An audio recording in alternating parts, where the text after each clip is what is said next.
heading through Agua Dulce, now heading a little further south here after a successful spike strip attempt on that vehicle. It appears to be a pickup truck.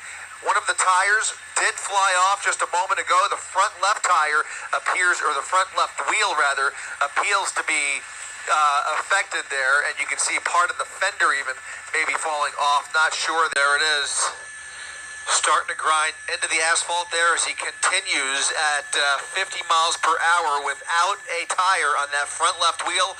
The rim is really starting to get hot, and you can see sparks flying off of that truck as he starts to veer over towards the right, maybe thinking of pulling over here. This is the first lane change that we have seen since we have been overhead here. He's been holding steady, going in a straight line down the 14 freeway.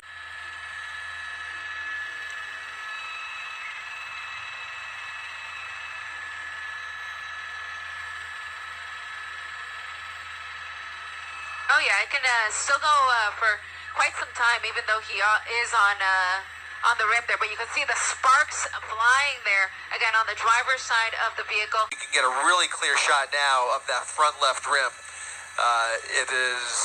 It's on borrowed time.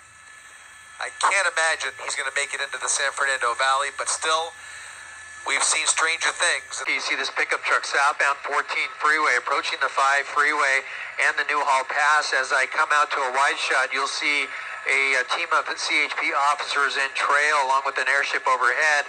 Now we're trying to get confirmation on what the want was on this pursuit. Initially, it was running at high speeds northbound 14. In fact, it was heading up into the Palmdale, Lancaster area when it turned around and started coming southbound. Now, the speeds were up to like 100 miles an hour or more at times, but since we've caught up to it, the vehicle has lost its front driver's side tire. You can see it's on a rim right now, and the speeds are 60 miles an hour here, which is pretty fast for not having a tire on that rim, but the driver refusing to pull over at this point. This truck is on borrowed time with 4 black and whites right on his tail, ready for that felony stop that we expect to see here momentarily. Still though, you see occasional sparks flying off the front left rim. You see metal coming off of the vehicle. It is just a matter of minutes before he eventually comes to a stop, just kind of waiting it out here. They've got time on their side, and they've got all the resources that they're going to need to bring this to an end here. It's going to be up to that vehicle to decide when that rim has had enough, and certainly we've seen quite a bit of deterioration here in the last few minutes. Still, though, doing about 40 miles per hour.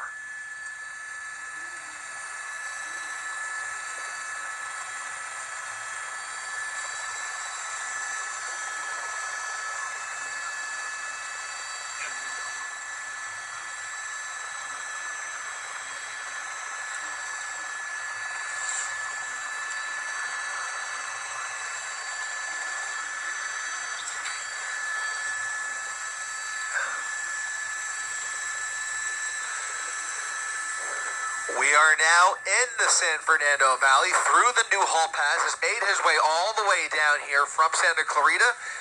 Now coming up on Granada Hills as he continues down the 5 freeway. The pursuit continues though, southbound on the 5 freeway, coming up to the 405. Again, this is coming back as a stolen vehicle. He is currently set up to get onto the 405 south, so we'll see if he doesn't try to make an erratic move here at the very last moment. But if he doesn't, then he will go 405 south here from the 5 freeway here in Mission Hills. So if he does go south on the 405, that's going to put him toward Van Nuys. Right past Van Nuys Airport, actually. If he continues southbound on the 405, eventually he could end up in the Sepulveda Pass and eventually West LA. That brake caliper is loose, just dangling, hitting the ground there, and the driver though continuing this pursuit. Despite that, it's got to be making all kinds of racket. And if you compare the rear rim with the tire on it and the front rim with no tire on it, you can see how much it's ground down since the tire came off. Still pressing that gas pedal, picking up even more speed here.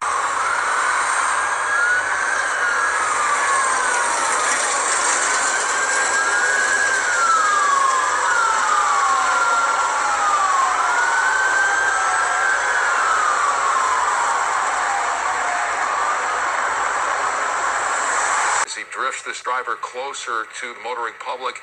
A whole new set of troubles for the CHP. And there you see something give way. It's a matter of seconds now, Gil.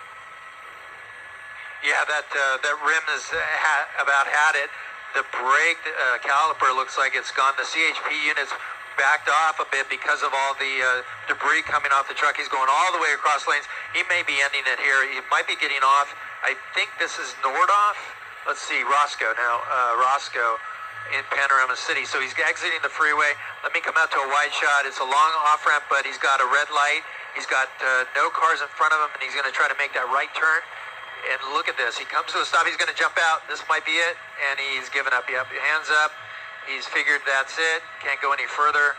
Wow. And he's going to comply immediately. It looked like his fists were clenched. So in that position, they didn't know if he still had something in his hands. But he's now showing them his fingers and walking back in the direction of their voices. You see the police dog there waiting to do his job if necessary, but at this point I don't think they're going to have to deploy the dog because the driver is fully complying here. He's down on the ground. Officers are approaching for the arrest, so they're handcuffing him, and then when they feel comfortable, they will approach the vehicle with another team of officers to try to clear it, just in case somebody else is inside.